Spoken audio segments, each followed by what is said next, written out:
যাজ্ঞসেনীর খুলছে শাড়ি, টানছে ধরে দুঃশাসন।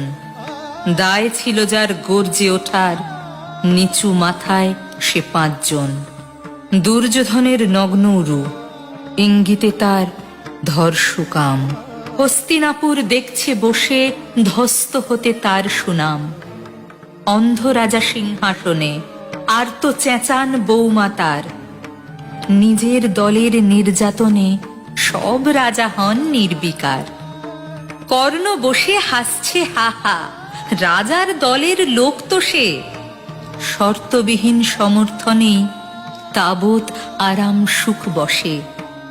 ভীষ্ম, দ্রোণ, কৃপ নীরব। সরকারি লোক হাজার হোক, রাজার কথাই তোমার কথা। তুমি যখন রাজার লোক। ফল শকুনি দেখছে সবই, বস্তুত সে ধ্বংস চায়। ঘরের মাটি লাল হয়ে যাক দেশ বিভাগের যন্ত্রণায়।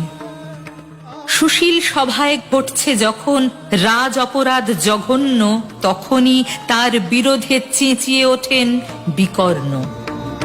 বিকর্ণ নন কেউ কেটা লোক, 100 ভাইয়ের একজনা। তেমন করে এর আগে কেউ তার কথাটাই জানতো না।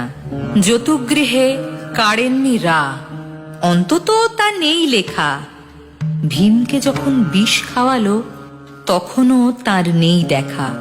কিন্তু যখন প্রকাশ্যতেই কাড়ছে নারীর আব্রুকেও, স্তব্ধ জিভের চুপ সাগরে বিকর্ণ হন একলা ঢেউ। চেঁচিয়ে ওঠেন রাজার কুমার যুবরাজের বিরুদ্ধেই। মহাবলী পাণ্ডবেরও তখন গলায় সে সুর নেই। রাজাও যখন নীরব থেকে সায় দিয়ে যায় ধর্ষণে, ঠিক তখনই সমস্ত যুগ বিকর্ণদের স্বর শোনে। আমরা যারা কিচ্ছুটি নই, একটি মোটে ভোট কেবল, অত্যাচারের সামনে এলে সঙ্গী শুধু চোখের জল। পোষ্যভাবে যাবনা চেবাই, অন্ধ এবং নিকর্ণ। প্রার্থনা থাক আমরা যেন একবার হই বিকর্ণ। প্রার্থনা থাক আমরা যেন একবার হই বিকর্ণ।